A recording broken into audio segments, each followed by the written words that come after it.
এশ গৰু খালে যেনেকৈ বাঘৰ মৰণ হয়, ঠিক তেনেকৈও আমাৰ মুখ্যমন্ত্ৰীয়ে নিজে গলত ৰচি লৈ পেলাই তেওঁ নিজৰ মৰণ ফান নিজে পাতি ল'লে।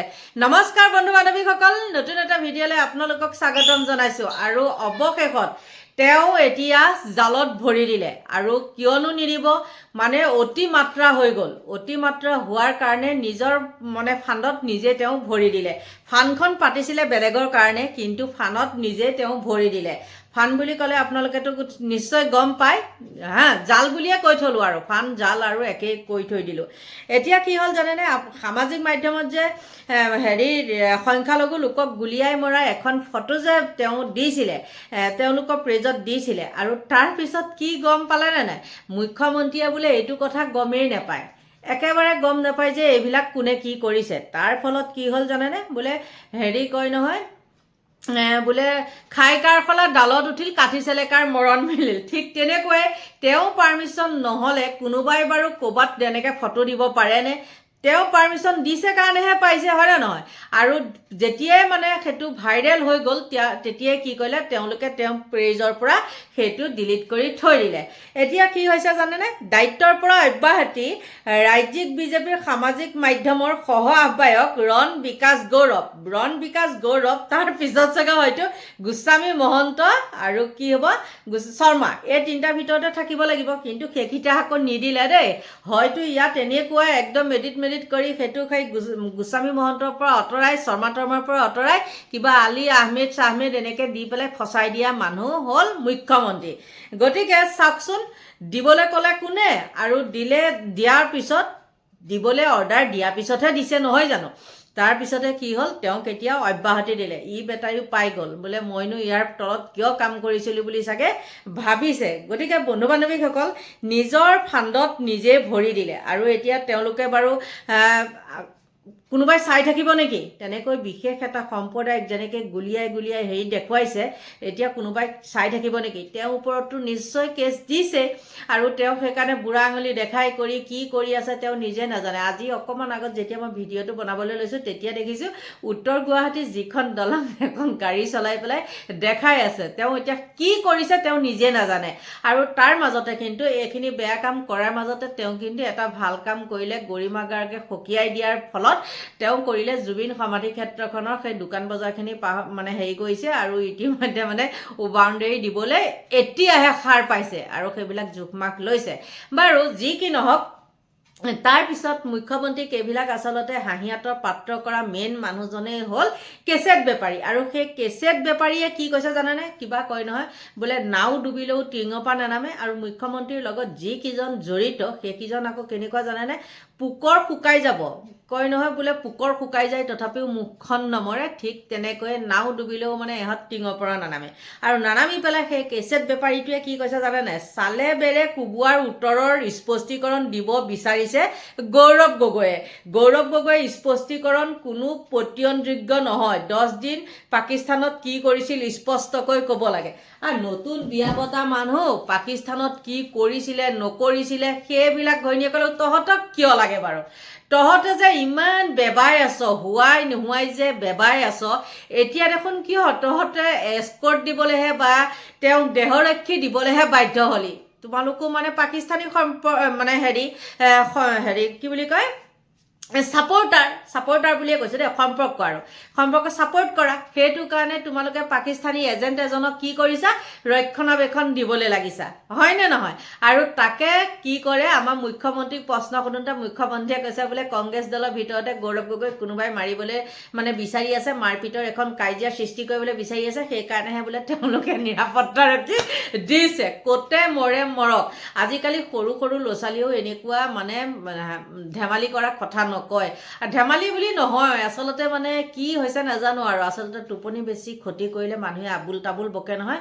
হয়তো মুখ্যমন্ত্ৰীৰ লগত তেনেকৈয়ে হৈছে, ধীৰে স্থিৰে থাকিব পৰা নাই আৰু টোপনি মাৰিব পৰা নাই। আৰু টোপনি নমৰাৰ ফলত তেওঁ আচলতে ভম বকিছে, আৰু সেইকাৰণে তেওঁ এনেকুৱা কিছুমান মন্তব্য আগবঢ়াইছে। লাজেই লাগে। বহুতে এতিয়া তেওঁলোকৰ নিজৰ দলৰ ভিতৰতে কি কৰিছে, বহু মানুহ আঁতৰি আহিছে, আৰু বহুতে বহুতখিনি কথা কৈছেহি। গতিকে বন্ধু বান্ধৱীসকল, আচলতে কি জানেনে নাই, তেওঁ যিমানখিনি কৈছিলে নহয় জানো। ইয়াৰ মাজতে আকৌ এটা কথা ক'ব লাগিব, জুবিন গাৰ্গৰ কেছটোতো তেওঁ ফাণ্ডত পৰি আছে। এইটো কেছ পোৱাৰ লগে লগে জুবিন গাৰ্গৰ যেতিয়া মানে হিন্দুস্তান পাকিস্তানৰ কথা যেতিয়া এই কেইটামানে কৈ থকাৰ পিছত আৰু মুখ্যমন্ত্ৰীকো সেইখন হাঁহিয়াতৰ পাত্ৰ কৰালে সেই কেছেট বেপাৰীয়েও মানে এতিয়াও লাজ পাইছে। আচলতে চবেইটো ধৰিছে আচলতে বেপাৰীৰ মগজ বেপাৰীয়ে নহয় জানো। তেওঁলোকে ক'ত ব্যৱসায় বাণিজ্য লাভ হয় সেইটোতহে থাকিব পাৰে। আৰু তেওঁৰ লগত আছে সেই অশোক সিংঘাল বোলাটো এটা হ'ল ধূপ বেপাৰী, আৰু সেই ধূপ বেপাৰীটিও তেওঁ নিজৰ ব্যৱসায়ত মন নিদি পেলাই মুখ্যমন্ত্ৰীক মানে যিকোনো প্ৰকাৰে মানে কৰি ৰাখি হাতৰ মুঠিত ৰাখি তেওঁ ব্যৱসায় চলাই যাবলৈ বিচাৰিছে। আৰু তাৰ ফলত নোহোৱা নোপোজা কথাবিলাকতে মানে হৈ ভয় দি চিঞৰ বাখৰ কৰিবলৈ বিচাৰিছে কাৰণে আচলতে আজি এনেকুৱা তেওঁ লাজত পৰিবলগীয়া হ'ল। আৰু তাৰ পিছতো তেওঁলোকৰ এতিয়া মুখকেইখনেই কিন্তু চাব নোৱাৰা হৈ আছে। মুখকেইখন কিবা কেহাৰাজ চিনি পায় নহয় আপোনালোকে, সেই মাটিকাদুৰীৰ নিচিনা যে সেই কেহাৰাজৰ বৰণ ধৰি পেলাই এটাই মানে গাড়ী চলাবলৈ গৈছে। আমাৰ মুখ্যমন্ত্ৰীয়ে গাড়ী চলাই দেখাইছে উত্তৰ গুৱাহাটী সেই দলংখন কেনেকুৱা কি কৰিছে, আৰু ইফালে এজনে চিঞৰ বাখৰ কৰিছে, আৰু সেই সিংঘাল বোলাটোতো সিংঘালেই। গতিকে বন্ধু বান্ধৱীসকল, আপোনালোককনো মই কিমান কি কৈ থাকিম। আপোনালোকে সুন্দৰকৈ মই এটা লগাই দিওঁ, আপোনালোকে চাওকচোন তেওঁ নিজে পতা মানে জালত তেওঁ নিজে কেনেকৈ ফাঁচ লাগি গ'ল আপোনালোকে চাওক। এশ গৰু মৰিলে বাঘৰো মৰণ, এই দশাই হৈছে মুখ্যমন্ত্ৰী শৰ্মাৰ। হিমন্ত বিশ্ব শৰ্মাৰ বিৰুদ্ধে গোচৰ চলাব উচ্চতম ন্যায়ালয়। মাৰণাস্ত্ৰৰে মুছলমানক গুলীওৱাৰ ভিডিঅ' আপলোড কৰি এতিয়া আইনী সংকটত পৰিল মুখ্যমন্ত্ৰী ডক্টৰ হিমন্ত বিশ্ব শৰ্মা। উচ্চতম ন্যায়ালয়ৰ কাঠগড়াত থিয় হ'ব লাগিব হিমন্ত বিশ্ব শৰ্মা। হিমন্ত বিশ্ব শৰ্মাৰ বিৰুদ্ধে গোচৰৰ শুনানি গ্ৰহণ সৰ্বোচ্চ ন্যায়ালয়ৰ। সাম্প্ৰদায়িক ঘৃণাৰ নামত নৈতিক পতনো ঘটিল হিমন্ত বিশ্ব শৰ্মাৰ। চৰম ঘৃণাৰ সদাগৰলৈ পৰিণত হৈছে মুখ্যমন্ত্ৰী ডক্টৰ হিমন্ত বিশ্ব শৰ্মা। অসমৰ ৰাজনৈতিক ইতিহাসত এজন নিৰ্বাচিত মুখ্যমন্ত্ৰীৰ বিৰুদ্ধে ইমান ভয়ংকৰ আৰু ঘৃণনীয় অভিযোগ ইয়াৰ পূৰ্বে কেতিয়াও উত্থাপন হোৱা নাছিল। এজন সাংবিধানিক মুৰব্বীৰ পৰা যি সংযম আৰু সমদৃষ্টি আশা কৰা হয় তাক ভৰিৰে মোহাৰি মুখ্যমন্ত্ৰীগৰাকীয়ে এতিয়া নিজকে এক বিতৰ্কিত আৰু বিভাজনকাৰী চৰিত্ৰ হিচাপে বিশ্ব দৰবাৰত প্ৰতিষ্ঠা কৰিছে। শেহতীয়াকৈ বিজেপিৰ অফিচিয়েল এক্স হেণ্ডেলত আপলোড কৰা সেই দুৰ্ভাগ্যজনক আৰু ভয়ংকৰ ভিডিঅ'টোৱে কেৱল এটা ধৰ্মীয় সম্প্ৰদায়কে নহয় বৰঞ্চ ভাৰতীয় সংবিধানৰ ধৰ্মনিৰপেক্ষ আত্মাটোকো লক্ষ্য কৰি লৈছে। এজন মুখ্যমন্ত্ৰী কাউবয় সাজত এজন বিশেষ ধৰ্মীয় লোকৰ ফালে ৰাইফল টুৱাই থকা আৰু পইণ্ট ব্লেংক শ্বট তথা ন' মাৰ্চিৰ দৰে হিংসাত্মক শব্দ ব্যৱহাৰ কৰা কাৰ্যই প্ৰমাণ কৰে যে ক্ষমতাৰ নিচাত তেওঁ পাহৰি গৈছে নিজৰ পদমৰ্যাদা আৰু শপত বাক্য। এই ঘটনা কেৱল এটা ভুল বাৰ্তা নহয়, বৰঞ্চ ই এক সুপৰিকল্পিত ঘৃণাৰ ৰাজনীতিৰ চৰম নিদৰ্শন।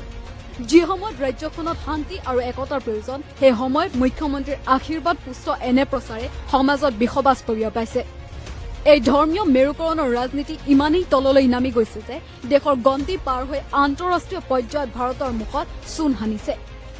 বিশেষকৈ প্ৰধানমন্ত্ৰী নৰেন্দ্ৰ মোদীৰ মালয়েছিয়া ভ্ৰমণৰ দৰে গুৰুত্বপূৰ্ণ কূটনৈতিক ক্ষণত অসমৰ মুখ্যমন্ত্ৰীৰ এনে উচতনিমূলক কাৰ্যই ভাৰতক এক অসহিষ্ণু ৰাষ্ট্ৰ হিচাপে বিশ্বৰ আগত তুলি ধৰিছে। যদিও দিল্লীৰ ধমক খাই ভিডিঅ'টো আঁতৰোৱা হ'ল, কিন্তু ইয়াৰ দ্বাৰা যিমান ক্ষতি হ'বলগীয়া আছিল সেয়া ইতিমধ্যে হৈ গৈছে। হিমন্ত বিশ্ব শৰ্মাৰ এই ধাৰাবাহিক বিদেশমূলক আচৰণৰ বিৰুদ্ধে এতিয়া দেশৰ সৰ্বোচ্চ ন্যায়ালয় সজাগ হৈ উঠিছে। CPIM দলৰ আবেদনৰ ভিত্তিত ভাৰতৰ মুখ্য ন্যায়াধীশ সূৰ্যকান্তৰ বিচাৰপীঠে এই বিষয়টোক গুৰুত্ব সহকাৰে গ্ৰহণ কৰি জৰুৰী শুনানিৰ বাবে মান্তি হোৱা ঘটনাই ইয়াকেই সূচাইছে যে আইনৰ ঊৰ্ধত কোনো নহয়। আবেদনকাৰীসকলে সঠিকভাৱে আঙুলিয়াই দিছে যে 1963 চনৰ সংবিধান সংশোধনী অনুযায়ী এজন মন্ত্ৰীয়ে দেশৰ সাৰ্বভৌমত্ব আৰু অখণ্ডতা ৰক্ষাৰ যি শপত লয়, ডক্টৰ শৰ্মাই নিজৰ কাৰ্যৰ দ্বাৰা সেই পবিত্ৰ শপতক ধূলিসাৎ কৰিছে।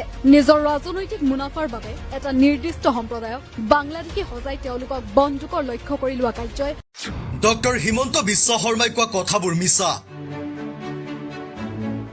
ৰাইজে বুজিবলৈ অসুবিধা হোৱা নাই।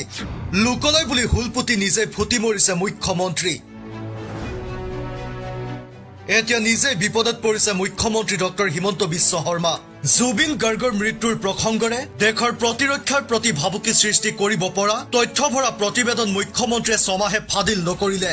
সেই প্ৰতিবেদন যে জুবিনৰ মৃত্যুৰ 10 দিনৰ পূৰ্বে তেওঁৰ হাতত পৰিছিল সেই হিচাপ তেওঁ কৰিবলৈ পাহৰিলে সেয়েহে মৌলিক প্ৰশ্নৰ উত্তৰত মুখ্যমন্ত্ৰী ডক্টৰ হিমন্ত বিশ্ব শৰ্মাই কোৱা কথাবোৰ যে মিছা সেয়া ৰাইজে বুজিবলৈ অসুবিধা হোৱা নাই দেশৰ নিৰাপত্তাক লৈ অতি চিন্তিত আৰু উদ্বেগ ব্যক্ত কৰা মুখ্যমন্ত্ৰীয়ে সংবাদমেল পাতি এইবোৰ কথা ৰাজহুৱা কৰিব লাগিছিল নে কেন্দ্ৰীয় সংশ্লিষ্ট সংস্থা তথা চৰকাৰক জনাব লাগিছিল এই প্ৰশ্নও এতিয়া উত্থাপন হৈছে অসমত জুবিনৰ মৃত্যুৰ পাছত সৃষ্টি হোৱা পৰিৱেশৰ বাবে শত্ৰু ৰাষ্ট্ৰ পাকিস্তানে সুযোগ নোলোৱাকৈ থাকিব পাৰে বুলি তেওঁ কোনে আশ্বস্ত কৰিলে জুবিন গাৰ্গ মৃত্যু তদন্তৰ অভিযোগনামাৰ কেইটামান পৃষ্ঠা ৰাজহুৱা কৰাৰ বাবে যদি কোনো ব্যক্তিৰ বিৰুদ্ধে আইনী ব্যৱস্থা গ্ৰহণ কৰা হয় তেন্তে মুখ্যমন্ত্ৰীৰ বিৰুদ্ধে একে অপৰাধতে আইনী ব্যৱস্থা কিয় গ্ৰহণ কৰা নহব এয়া সঁচাকৈ দেশৰ নিৰাপত্তাৰ প্ৰশ্ন নে ৰাজনৈতিক ভীতিগ্ৰস্ততাৰ বহি প্ৰকাশ দেশৰ বিৰুদ্ধে কোনো শত্ৰু ৰাষ্ট্ৰৰ সৈতে মিলি গৌৰৱ গগৈয়ে যদি ষড়যন্ত্ৰ কৰিছে তেওঁক 2013ৰ পৰা যোৱা 13 বছৰ কাল মুকলি আকাশৰ তলত থাকিবলৈ সুযোগ দিয়া হৈছিল কিয় কি কৰি আছে গৃহমন্ত্ৰী অমিত শ্বাহে কি কৰি আছে প্ৰধানমন্ত্ৰী নৰেন্দ্ৰ মোদীয়ে অন্যতম শক্তিশালী আৰু নেটৱৰ্ক থকা দেশৰ চোৰাংচোৱা সংস্থা ৰ আইবি এনআই আদি সংস্থাবোৰ ইমান নিষ্কৰ্মানে পাকিস্তানে দেশৰ এজন সাংসদক স্পাই ৰূপত ব্যৱহাৰ কৰি আহিছে আৰু সেই কথা আমাৰ চৰকাৰ তথা চোৰাংচোৱা সংস্থাই গমকে পোৱা নাই যদি পাকিস্তানলৈ যোৱা আৰু তাত সময় অতিবাহিত কৰাৰ প্ৰশ্নতে এনে ৰাজনৈতিক গ্ৰহণহানি কাৰোবাৰ প্ৰৰোচনাত মুখ্যমন্ত্ৰীয়ে নিজাববীয়াকৈ প্ৰেক্ষাপট ৰচনা কৰিলে তেতিয়াহ'লে সেয়া প্ৰতিপক্ষক প্ৰতিৰোধক এক ৰাজনৈতিক অভিসন্ধিৰ বাদে ইয়াক কি আখ্যা দেখিছেনে এইজন চতুৰ মুখ্যমন্ত্ৰীয়ে নিজে পতাৰ জালত তেওঁ নিজেই কেনেকৈ ভৰি দিলে সেইকাৰণে কয় 100 গৰু খালে বোলে বাঘৰো মৰণ ঠিক তেনেকৈ আমাৰ মুখ্যমন্ত্ৰীও মৰণ আহি গ'ল গতিকে বন্ধু বান্ধৱীসকল আপোনালোকৰ পৰা লৈছোঁ বিদায় বাই বাই